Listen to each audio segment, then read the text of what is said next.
Amados hermanos y hermanas, tengan cada uno de ustedes muy pero muy buenas noches. Aquí estamos listos para dar inicio al estudio del precioso libro de Nehemías. Es el deseo y la intención en mi corazón que a través de este precioso estudio podamos ser fortalecidos en el conocimiento de la palabra y podamos ser instruidos dentro de la voluntad de Dios, y principalmente aquellos que de alguna manera sienten el llamado a servirle al Señor, a trabajar en su obra. Es un estudio muy fascinante, muy interesante, que si bien es cierto, contiene mucho material de carácter histórico. No deja de ser un libro emocionante, ya que encontramos a este judío que salió eh, del, de la conveniencia o del confort que él había alcanzado en medio de los persas, y sale rumbo a Judá para restaurar los muros, para construir o reconstruir los muros de Jerusalén, que estaban destruidos desde la conquista, cuando los persas pues invadieron por medio de el rey Nabucodonosor, ¿verdad? Y fueron llevados cautivos. Y entonces estuvieron cautivos por 70 años, y ese tiempo pues Jerusalén quedó destruida, desamparada, abandonada, y las pocas personas que estaban ahí vivían en una situación bien crítica.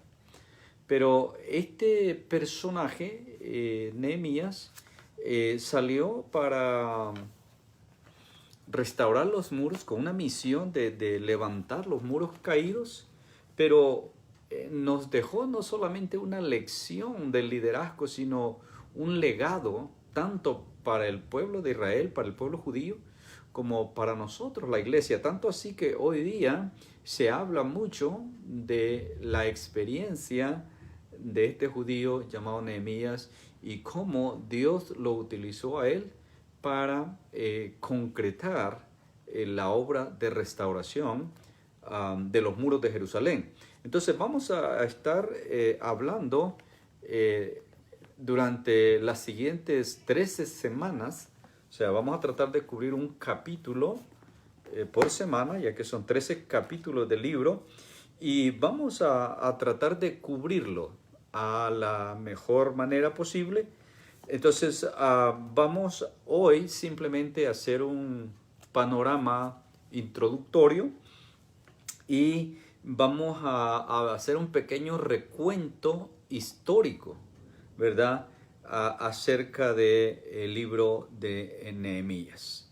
Entonces, vemos en Nehemías un líder nato. O sea, vemos un hombre de carácter, un hombre definido, pero sobre todo vamos a ver algunas características principales, que si bien es cierto, algunas de ellas se han cubierto en las clases de liderazgo que estuvo compartiendo el pastor Tony.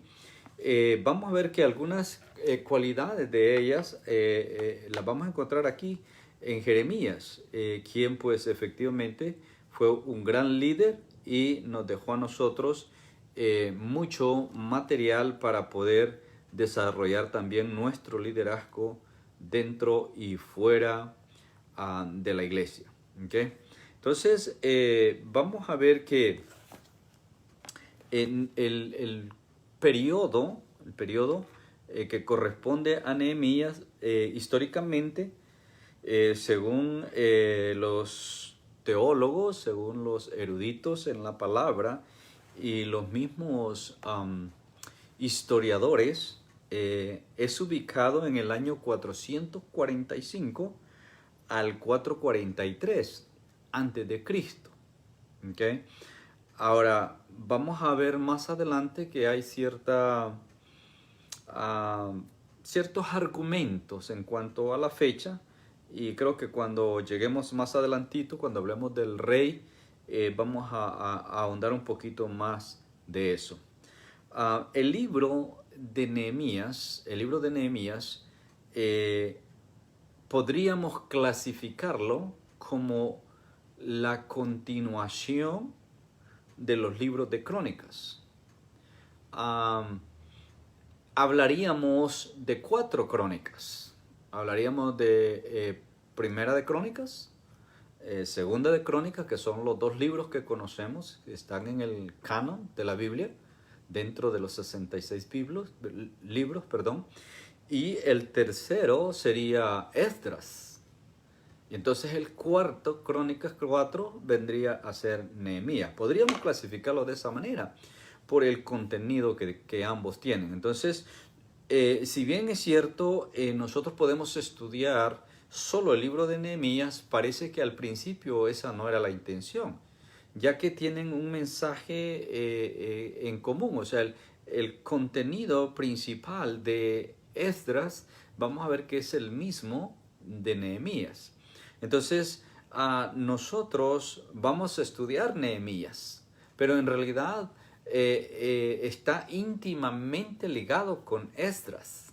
Así que usted que le gusta estudiar la Biblia, usted que es una persona estudiosa, que quiere aprender más, mi consejo es que en este tiempo que vamos a estar estudiando Nehemías, que yo espero que ya ustedes lo hayan leído a estas alturas, porque cuando lo anuncié les pedí que empezaran a leerlo. Y si usted todavía no ha leído los 13 capítulos, bueno, trate de leerlos para que cuando estemos profundizando en cada capítulo, usted pueda sacarle mayor provecho. Pero otra cosa que le voy a pedir es que trate de leer el libro de Esdras. O sea, Esdras está antes de Nehemías. Y entonces usted puede leer los 10 capítulos del libro de Esdras y va a ver que el mensaje prácticamente es el mismo. Y el corazón del mensaje es la restauración. Acuérdense, recopilando datos históricos, mencionaba hace un momento, ¿no?, que el muro quedó destruido, el templo quedó parcialmente destruido cuando Nabucodonosor conquistó el pueblo judío, ¿no? Entonces ellos van cautivos a Babilonia y la ciudad de Jerusalén queda prácticamente destruida. Entonces quedaron unas cuantas personas, las personas débiles, las personas que no les servían a los persas, pues las dejaron. Pero esta situación había pasado años. O sea, cuando llegamos a Nehemías, ya los 70 años del cautiverio habían terminado. Pero ahora, después de los 70 años del cautiverio, Judá seguía siendo una, no una ciudad, una provincia persa. O sea, los persas seguían teniendo dominio sobre Judá. Entonces, si bien es cierto, habían judíos habitando allí, seguían siendo una provincia de los persas. Entonces, es bien importante notar esto, porque la ubicación geográfica de Judá le era de mucha utilidad a los persas, porque está en una posición crucial donde los persas podían controlar el acceso desde Egipto hacia el otro lado, y eso tenía mucho que ver, ya que acuérdese que en estos tiempos Egipto, si bien es cierto, ya no era la potencia que era cuando Israel estuvo cautivo en Egipto, todavía era un país con mucho poder. Entonces, era conveniente para los persas mantener esta provincia, cuidar esta provincia, fortalecer esta provincia. Pero lo importante en cuanto a Nehemías es que el libro en su totalidad nos narra, nos cuenta la historia del esfuerzo continuo del pueblo judío para estabilizarse nuevamente en su tierra, que era la tierra de Judá. Habían pasado los 70 años de cautiverio. Ahora su ciudad está destruida. No había protección. Entonces, la importancia del muro es porque le daba seguridad a la ciudad. Era una forma de protegerse, porque a través de los muros los habitantes tenían el control de quién entraba y quién salía de la ciudad, pero también era protegida de las bandas de ladrones, de la gente perversa que pasaba haciendo desastres en los pueblos. Entonces, esa era la importancia de tener los muros. Ahora, vamos a ver cuando ya entremos al capítulo 1, que precisamente inicia cuando Nehemías recibe la noticia de la condición en que los judíos se encuentran en Jerusalén, ¿no? Entonces, este Nehemías es el personaje principal del libro, o sea, de hecho, pues de ahí viene que lleve su nombre. Vamos a ver que él es el centro de toda la historia en los 13 capítulos de todo el libro. ¿Okay? Ahora, este Nehemías contribuyó mucho a través de su liderazgo. Vamos a ver cuando estudiemos los capítulos que llegó a ser gobernador de la provincia, o sea, la máxima autoridad, ¿verdad? Puesta por los mismos persas, pero de cierto modo gobernó al pueblo judío, ya que muchos regresaron. Si bien es cierto, algunos se quedaron afuera, algunos se quedaron incluso en medio de los persas porque habían logrado estabilizarse en ese ambiente. No es este el caso de Nehemías. Ahora, esto es una enseñanza vital para aquellos que tenemos un liderazgo en la iglesia. Nehemías viene a hacer una tarea inquietado su corazón por el amor que tenía hacia Dios, pero por el amor también que tenía para su pueblo.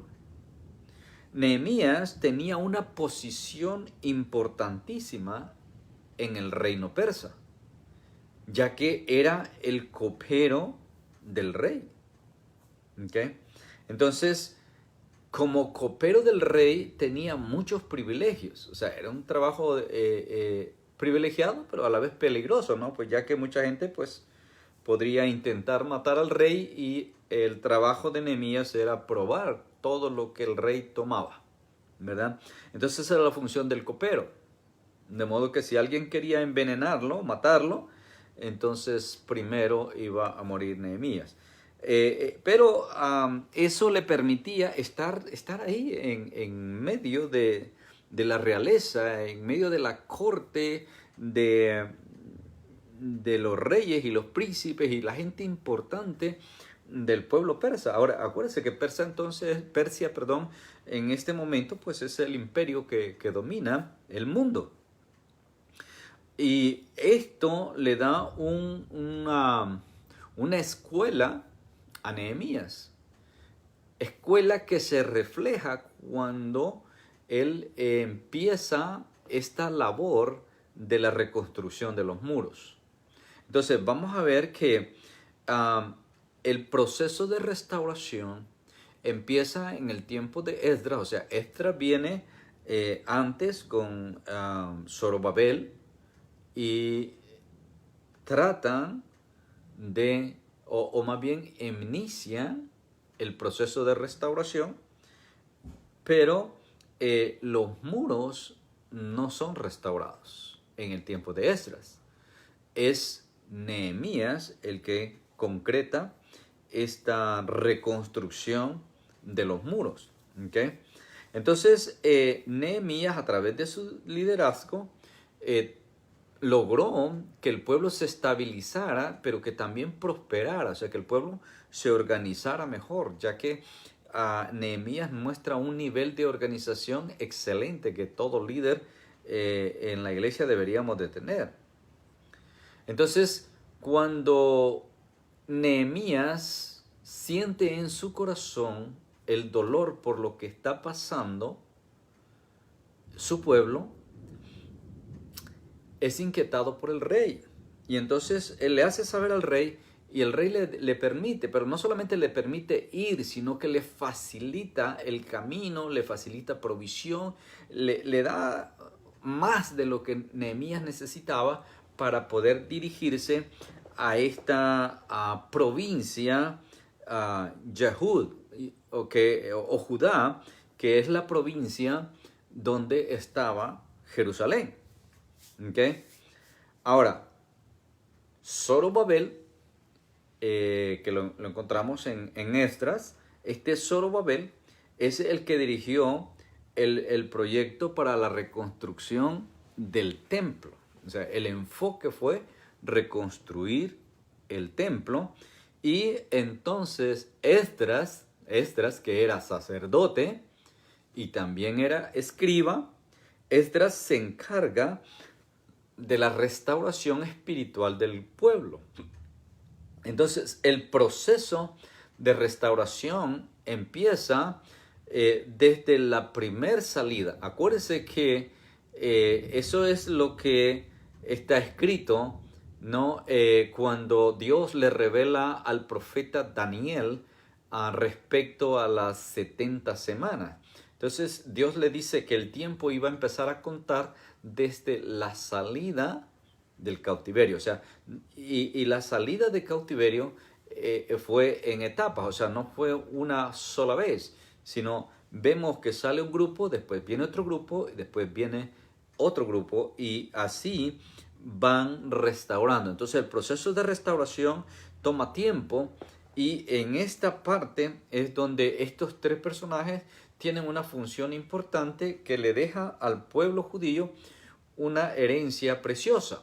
Y por eso es que hoy los encontramos en la Biblia como personajes importantes dentro de la historia judía, dentro de la historia bíblica y que es de mucha importancia para nosotros, la iglesia, ¿no? Entonces, repito, Nehemías es el que restaura los muros, Zorobabel se encarga del proyecto del templo, mientras que Esdras, el sacerdote, se encarga de la restauración espiritual del pueblo de Dios. ¿Okay? Ahora, ¿qué es lo más importante que se aporta? O sea, el contenido fundamental del libro de Nehemías es eso, es la reconstrucción del muro. O sea, el muro que había sido destruido en el 586, en el tiempo de la conquista, ahora Nehemías está reconstruyéndolo. Y cuando estudiamos los capítulos vamos a ver que efectivamente viene el momento de la dedicación de los muros. O sea, cuando por fin se termina esa labor. ¿Okay? Hablando de el rey Artajerjes es el rey que está en el tiempo de Nehemías. Se lee en el capítulo 1, en el verso 1. Pero, como dije hace un momento, resulta de que en la historia, o los historiadores, han encontrado que existieron dos Artajerjes. Entonces, esto genera cierto argumento para ubicar el tiempo, si fue realmente en el 445 al 443 el periodo de Nehemías o fue más tarde, ya que el otro periodo es para el Artajerjes II. Entonces, pero hay evidencias bíblicas e históricas que afirman que efectivamente el periodo de Nehemías tiene lugar durante el primer rey, o sea, Artajerjes I, ya que este Artajerjes I gobernó del 464 al 424, que es el periodo en el que se considera el tiempo en el que se dio la situación o la historia de Nehemías, que está colocada en el 445 al 443. Ahora, esto nos hace ver por medio de los mismos arqueólogos, los mismos eruditos bíblicos y los mismos textos de la palabra son los que nos llevan a esto, ya que Nehemías tiene ciertas características importantes que la vamos a ver en el desarrollo del libro. ¿Okay? Pero hay un dato interesante. Resulta de que en Elefantina, en Egipto, había una colonia judía en el tiempo de Nehemías. Y los historiadores han encontrado una carta dirigida a esta colonia. Y entonces esta carta refleja que en ese tiempo de la carta no era Nehemías el gobernador, sino que gobernaba un tal, Bagoas.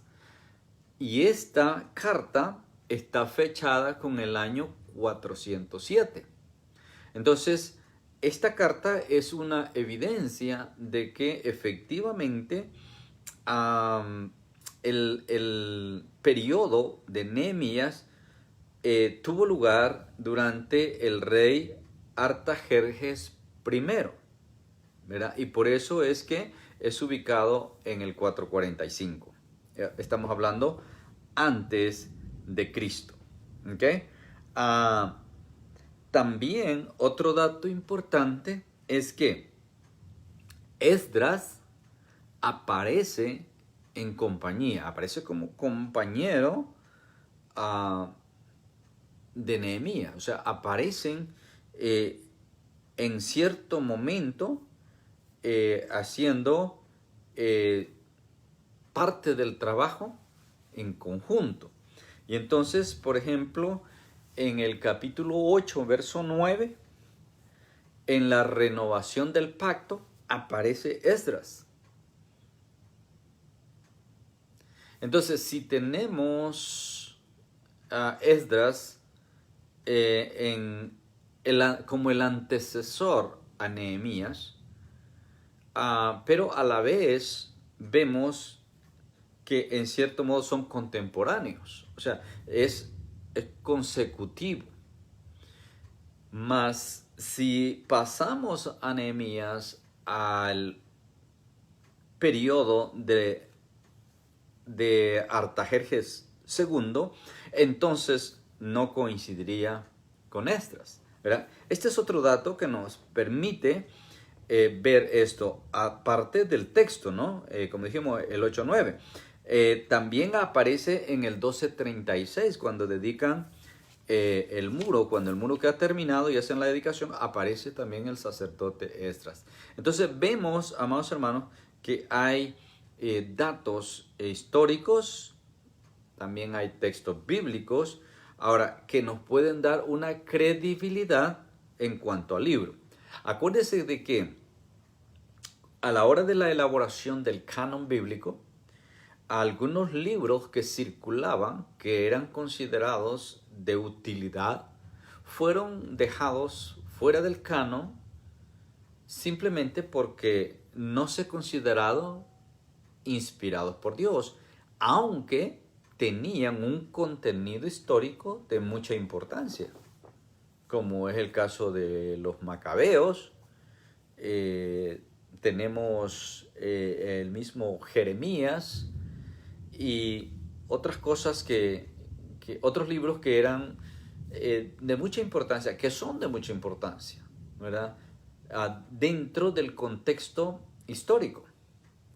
Ahora, no son parte del canon, pero tienen información histórica de mucha importancia, de manera que cuando usted pueda, pues léalos, o sea, léalos a manera de estudio, a manera informativa. Si bien es cierto, no pertenecen al canon por algunas cosas dentro ¿cómo se llama? De la parte doctrinal, o sea que no encajan con el resto de los libros, pero los datos históricos son de mucha importancia, ¿verdad? Tenemos el libro de sabiduría, tremendo, tremendo el libro. No es parte del canon, pero tiene muy buena información. De hecho, en el libro de Eclesiásticos, que es otro libro apócrifo, se menciona a Nehemías en una forma como exaltándolo, como reconociendo el trabajo que Nehemías hizo, ¿verdad?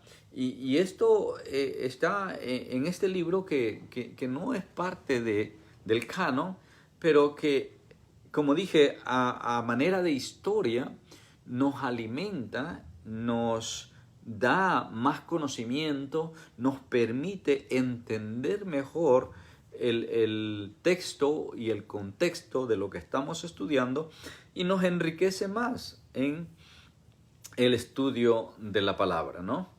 Entonces, dentro de lo que le da credibilidad al libro, encontramos, claro, lo más fundamental, lo que se conoce como las memorias de Nehemías. Usted se recuerda que hace un momento dije que podíamos clasificarlo como crónicas, porque las crónicas es eso, es el récord o la historia de lo que el pueblo de Israel vivió, ¿no? Claro, tenemos dos libros de crónicas que, como dice Salomón, no cabrían si nos ponemos a escribir todos los hechos, ¿no? Pero hay una recopilación de acontecimientos ahí atesorados en esos dos libros.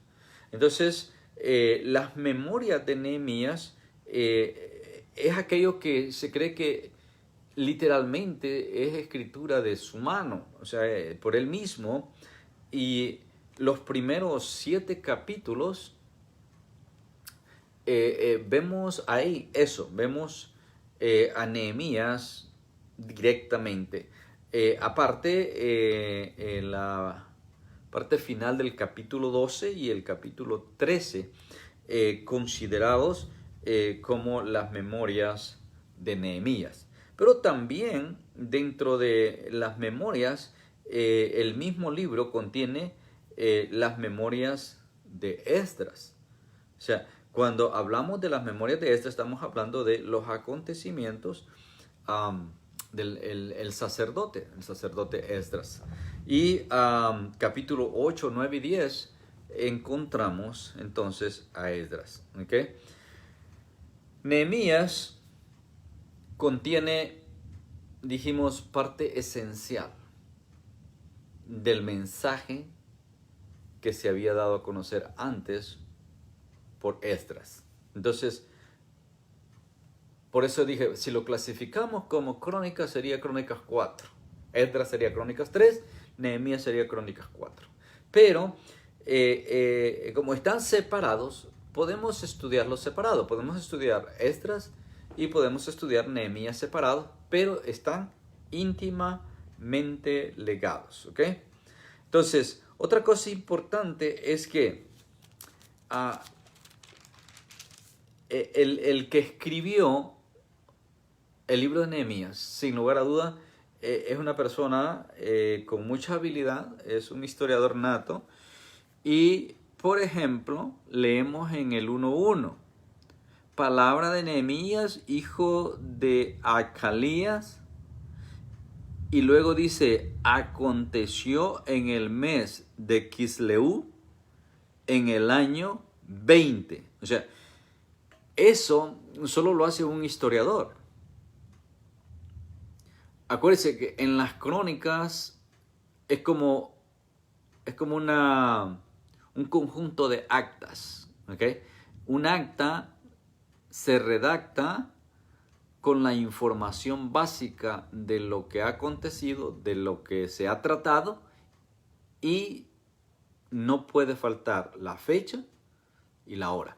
Entonces, esto es un dato importantísimo y es algo que así como lo encontramos en el 1.1, nos da a nosotros a entender la importancia de las fechas. ¿Por qué? Porque ahora podemos ubicar el periodo de Nehemías en base a la información que él mismo proveyó. Entonces, los historiadores modernos pueden ir atrás y verificar, ¿verdad? Que esto es, como dije, se ha verificado que en Elefantina había una colonia de judíos en la época, en esta época que estamos hablando. Ahora, esta colonia es conectada con Judá. O sea, aunque están en Egipto, pero hay cierta comunicación. Entonces, ¿qué es lo que sucede? De que los judíos,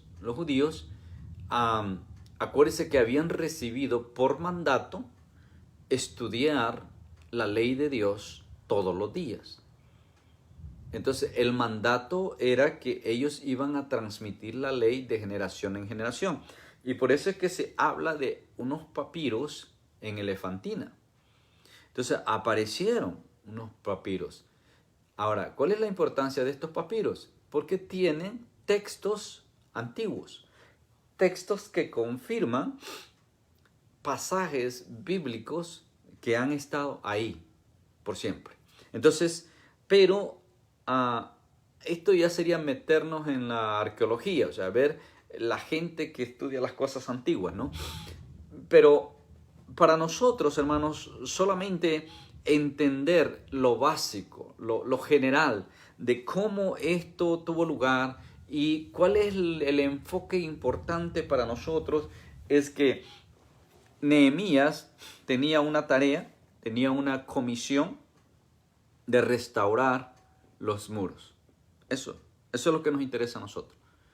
Ahora, en el desarrollo vamos a ver cómo es que lo hizo y cómo es que este hombre presentó un liderazgo espectacular. Un liderazgo envidiable, un liderazgo con carácter, con determinación. Y esto es lo que nos interesa a nosotros hoy día. Ya toda la historia ya fue historia, ya quedó atrás. Y nos sirve a nosotros como referencia, como cierto conocimiento, pero en realidad, iglesia, lo que a nosotros nos interesa es que entendamos que un hombre de Dios, un hombre temeroso de Dios, puede hacer aquellas cosas que parecen imposibles, aún por encima de la oposición, aún cuando haya resistencia, como lo vio o lo sufrió Nehemías. Nehemías le hizo frente sin titubear, o sea, en ningún momento dudó. Nehemías era alguien que tomaba decisiones de inmediato, resolvía las situaciones más difíciles sin quebrarse la cabeza, estaba en la jugada en todo momento. Ahora, esos son los líderes que nosotros necesitamos en la iglesia. Que podamos tener esa iniciativa, esa convicción, pero sobre todo la conexión que Nehemías tenía con Dios. Yo pienso que ahí es donde está la clave. O sea, Nehemías era un hombre que estaba continuamente en comunicación con Dios. Entonces leíamos en el capítulo 1, en el verso 1, y esto lo podríamos traducir a la fecha entre noviembre y diciembre del año 445. ¿Okay? Ahora, ¿cómo dice el texto? El texto dice, aconteció en el mes de Quisleu, en el año 20, estando yo en Susa, capital del reino. Ahora, otro dato importante, hay un lugar geográfico determinado. Susa ahora se conoce por todos los estudios históricos que se han hecho que Susa era una de las 3 capitales del imperio persa. O sea, era una ciudad importante. Entonces, ahí es donde estaba él, en Susa, en una de las 3 capitales. Y también se conoce que esta era la base real para el tiempo de la primavera. O sea, era como la casa de campo, donde el tiempo de la primavera los reyes se iban a esta ciudad, a Susa. Entonces,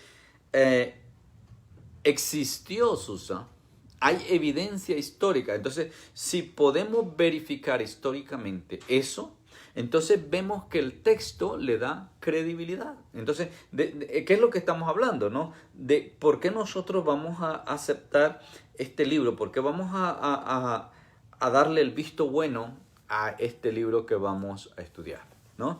Porque tiene respaldo. Entonces, dijimos fechas, lugares, también,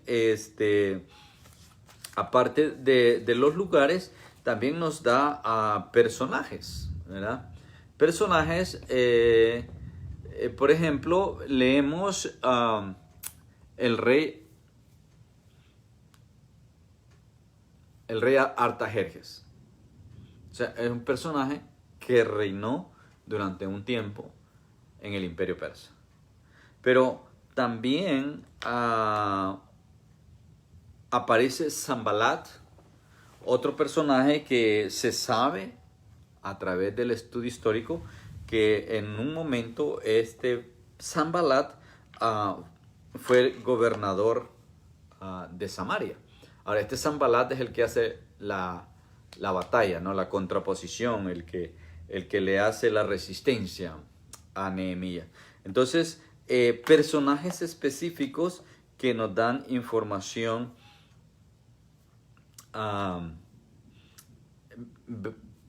fideligna, es la palabra, información fideligna, en la cual podemos creer. Entonces, esto de que Sanbalat fue gobernador de Samaria, lo encontraron en los papiros de Elefantina, allá en Egipto.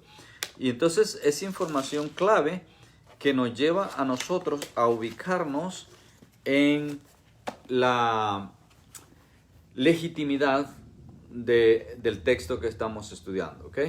Entonces, el libro de Nehemías, amados hermanos, nos permite a nosotros tener a la mano las memorias personales de este gran líder. O sea, la redacción de los acontecimientos más importantes en la vida de un gran líder como Nehemías. Usted ha sido llamado a un liderazgo, usted siente el llamado a servirle al Señor. Bueno, considere lo que Dios hizo con este varón.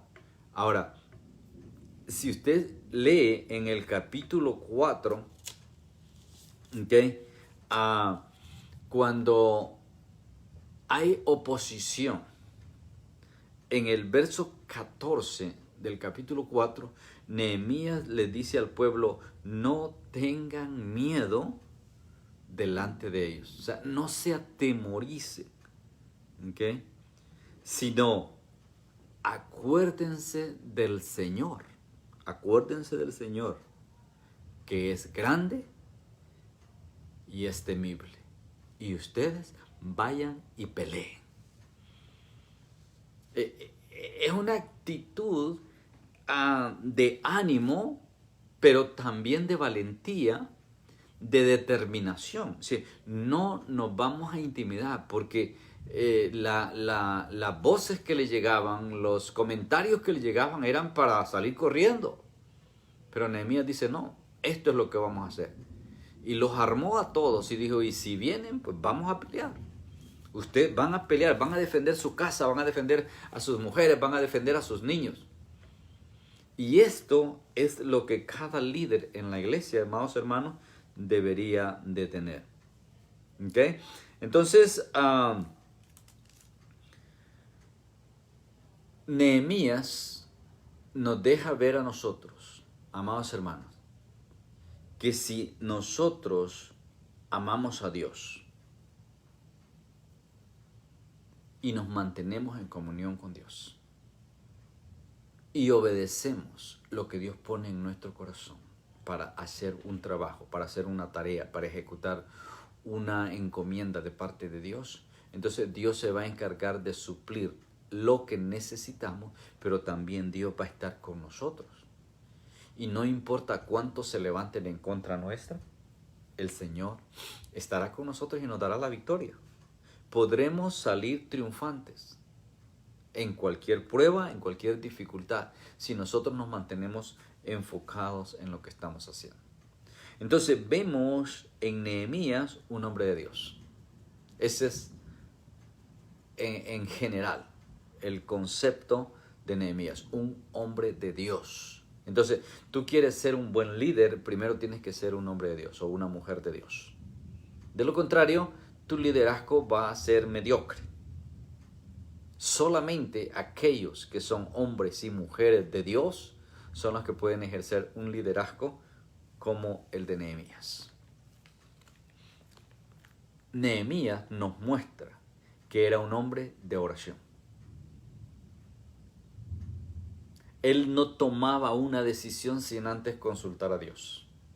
Lo primero que él hacía era consultar a Dios para ver qué era lo que Dios decía al respecto, para ver si Dios autorizaba la acción o no la autorizaba.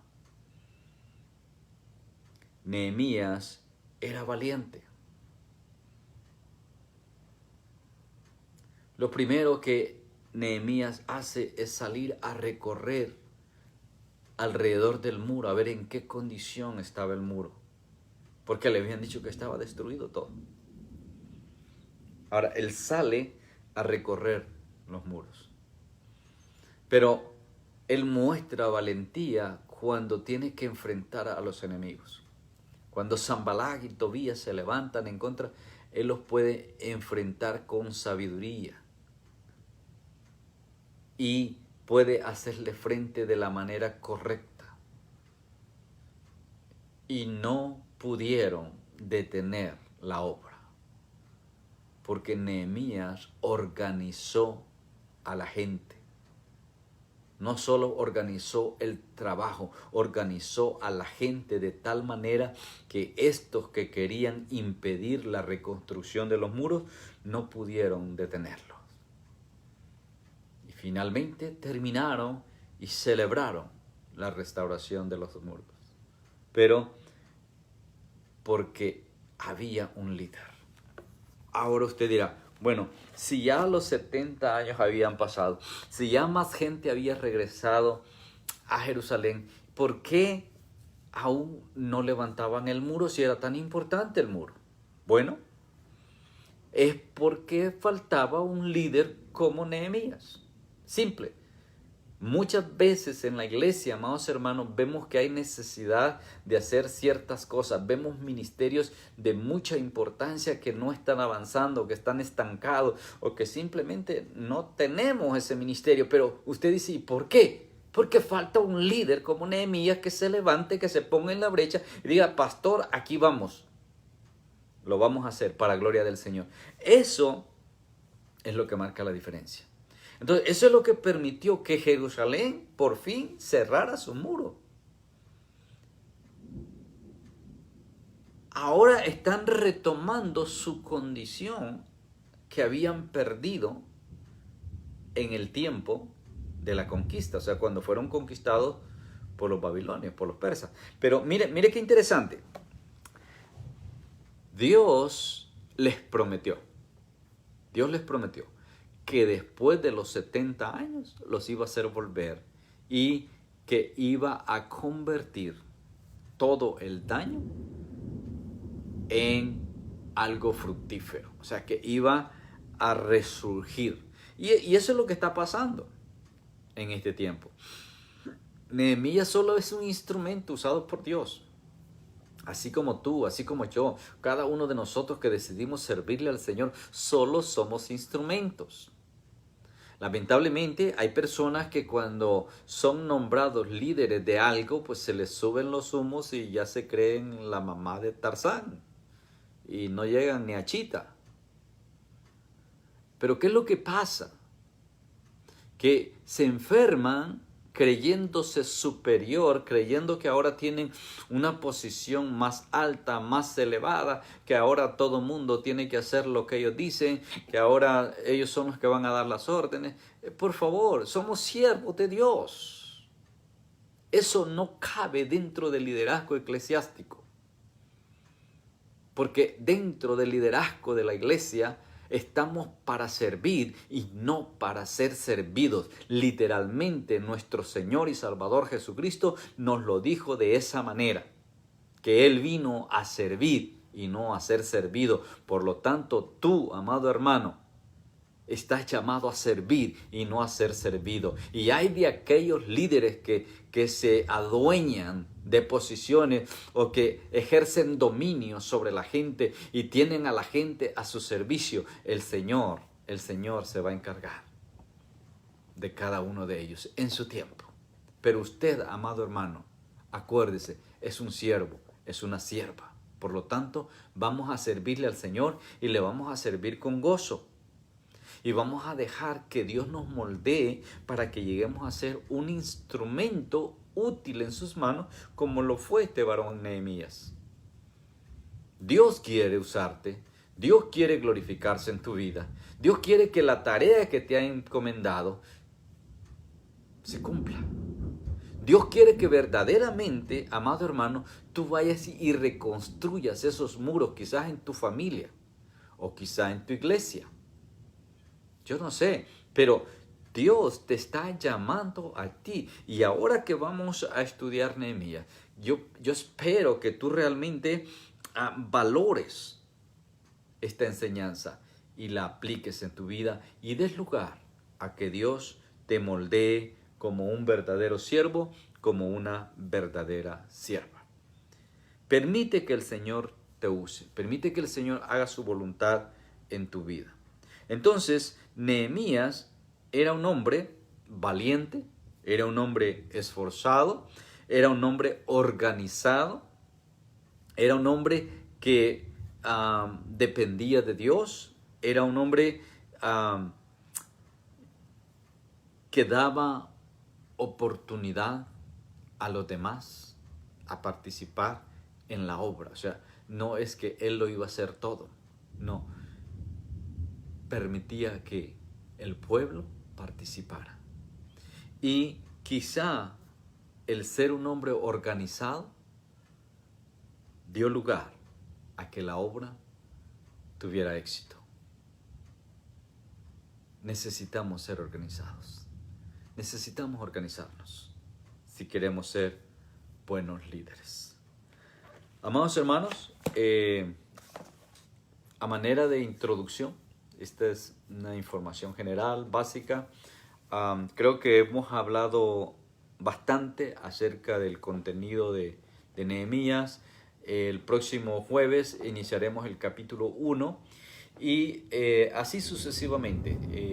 En compañía del pastor Tony estaremos cubriendo el estudio de este libro. Yo espero que cada jueves usted esté pendiente. Estaremos desarrollando este libro y por favor, si tiene preguntas, si tiene inquietudes, no dude en escríbanos a WhatsApp y háganos saber, o por este mismo medio, aquí por Facebook, háganos saber alguna pregunta, alguna inquietud que tenga. Y pues el deseo de mi corazón es que todos sean bendecidos y sean edificados a través de este estudio, ¿verdad? Léase, empieza a leer Esdras. Si está leyendo Nehemías, termina de leer Nehemías y eso le va a permitir agarrar mejor lo que vamos a estudiar. Por mi parte es todo por hoy. No me queda más que decirles, amados hermanos, que les amo en el amor de Cristo. Mañana viernes tenemos culto de oración en el templo. Por favor, si usted no está enfermo y no ha estado en contacto con nadie, con alguna persona contagiada, entonces véngase, por favor. Vamos a estar intercediendo, vamos a estar clamando al Señor por ese avivamiento espiritual que necesitamos, ese despertar espiritual en la iglesia. Y de igual manera el domingo pues estaremos siempre a las 11 de la mañana. Ya reiniciamos escuela dominical, así que no se quede en casa, véngase a las 11 de la escuela dominical. Estamos también en este mes de agosto celebrando el mes de la ovejita misionera, así que por favor, usted que es parte de la obra misionera en IBR, no se olvide, este es el mes de la ovejita.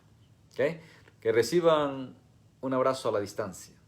Se les ama en el amor de Cristo. Y que la gracia del Señor sea con cada uno de ustedes y que su paz inunde sus corazones hoy, mañana y siempre. En el nombre de Jesús.